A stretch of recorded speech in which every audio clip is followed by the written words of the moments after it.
FCC Chairman Ajit Pai speaks with Sen. John Tester, Demont, as the Senate Committee on Commerce, Science, and Transportation holds an oversight hearing on the Federal Communications Commission, on Capitol Hill in Washington, Thursday, August 16, 2018. Photo. APFCC Chairman Ajit Pai on Monday applauded his agency's decision to keep secret months' worth of data logs sought by reporters trying to shed further light on suspicious activity last year involving millions of fraudulent net neutrality comments. The agency rejected two record requests filed by major publications, The New York Times and BuzzFeed, arguing that turning over the logs would violate the privacy interests of Americans who commented on its net neutrality repeal. The decision comes after the Federal Communications Commission consistently misled major news outlets about a purported cyberattack against its comment system in the run-up to its repeal of net neutrality rules in 2017. Only this summer did Pai finally admit that this so-called attack never occurred, even though he'd claimed the opposite publicly on numerous occasions. The full weight of this offense ultimately landed squarely, and conveniently, on the shoulders of an ex-official who had departed the agency more than a year before. Over 7 months this year, FCC officials defend their false claims that the comment system had been targeted by malicious hackers, even though Pai was himself aware that it wasn't true. The 2017 incident, in fact, wasn't even the first time an FCC official who came to work under Pai pushed a fake cyberattack story in the press. Meanwhile, the chairman dodged multiple requests for information from Democratic lawmakers in the House and Senate, who, due to being in the minority in both chambers, were unable to compel any type of response. Pai later said he kept the truth quiet at the request of the Commission's Inspector General. On Monday, the FCC released its response to requests filed by the New York Times and BuzzFeed under the Freedom of Information Act (FOIA) for access to comment system server logs, at least one of which encompasses records related to the fictitious, distributed denial-of-service attacks invented by the agency. BuzzFeed's request, filed by reporter Jeremy Singervine, targets only 20 specific comments from the net neutrality docket. Both requests were denied upon appeal, marking a new chapter in the FCC's ongoing efforts to keep potentially pertinent details about the 2017 incident, and others, from the public record. When a federal agency formally rejects a FOIA request, or fails to procedurally respond in an appropriate manner, the request may then be submitted for an administrative appeal. Typically, this means more senior officials or top agency attorneys will review the request and how it was initially handled. Once an appeal is denied, the next step for the requester is litigation, asking a judge to review the agency's withholding of records to ensure its decision comports with the federal FOIA statute. Asked only once at a Senate hearing Thursday about the fake security incident that's needled his read more. The New York Times is pursuing the matter further in the Southern District of New York, Gizmodo has learned. The FCC's initial brief is due December 17, said a spokesperson for the paper, adding, "We look forward to challenging in court the FCC's refusal to provide this information, which the public is entitled to, if the FCC staff's decision to withhold the server logs, which would reveal, among other details, the static and dynamic IP addresses of individuals who contributed comments to the FCC, is based in part on the idea that the IP addresses themselves are covered under an exemption to FOIA intended to protect personal privacy. That particular exemption, however, is subject to a balancing test intended to weigh the harm of revealing an individual's private information against public interest in its disclosure.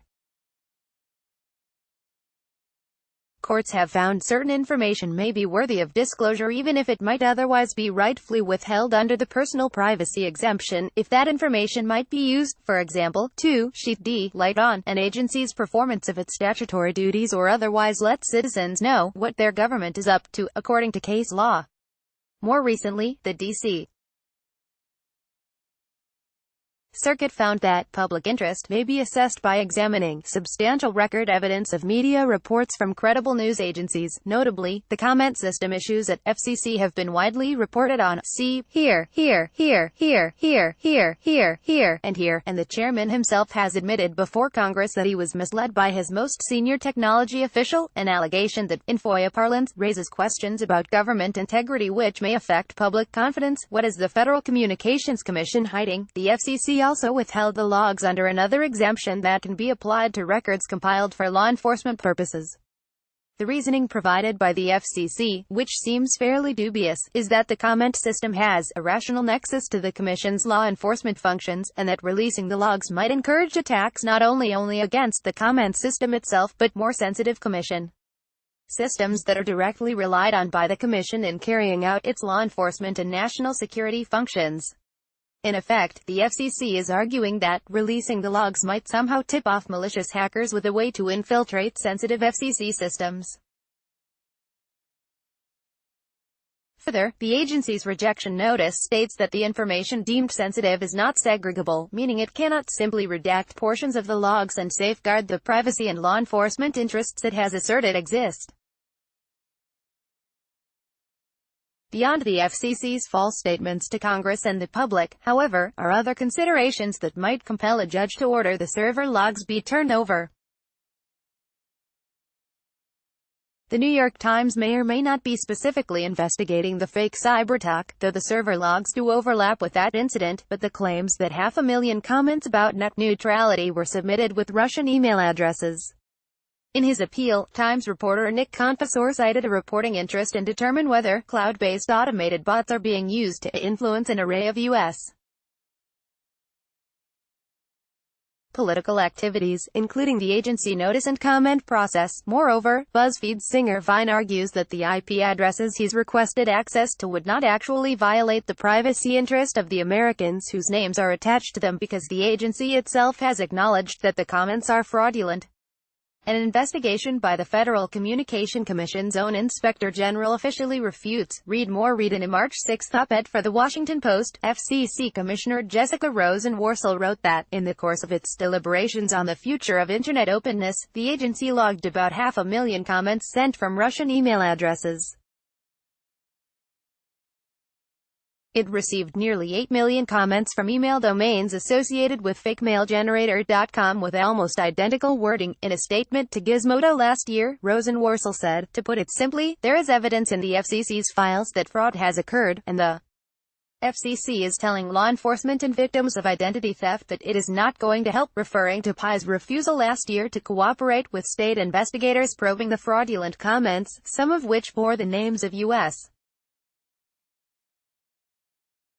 officials, including former President Barack Obama. In an unusual step, Pai blasted his colleague, Rosen-Worcel, in a statement attached to the FCC decision. In doing so, he also acknowledged the system he's ultimately in charge of was plagued by Russian bots. In the nearly half-decade preceding this administration, there arose many chances to join what should have been a bipartisan effort to promote openness and transparency at the FCC, Pai said. And yet, my dissenting colleague said, nothing. Rosen-Worcel's rebuke opens with a pointed question: what is the Federal Communications Commission hiding? She continued, while millions of Americans sought to inform the FCC process by filing comments and sharing their deeply held opinions about Internet openness, millions of other filings in the net neutrality docket appear to be the product of fraud. As many as 9.5 million people had their identities stolen and used to file fake comments, which is a crime under both federal and state laws. FOIA enthusiasts have come to recognize the FCC as one of the most frequent violators of the statute. Earlier this year, for example, the agency denied Gizmodo's request for information about a video it produced for a dinner hosted by telecom industry leaders and attended by Pai.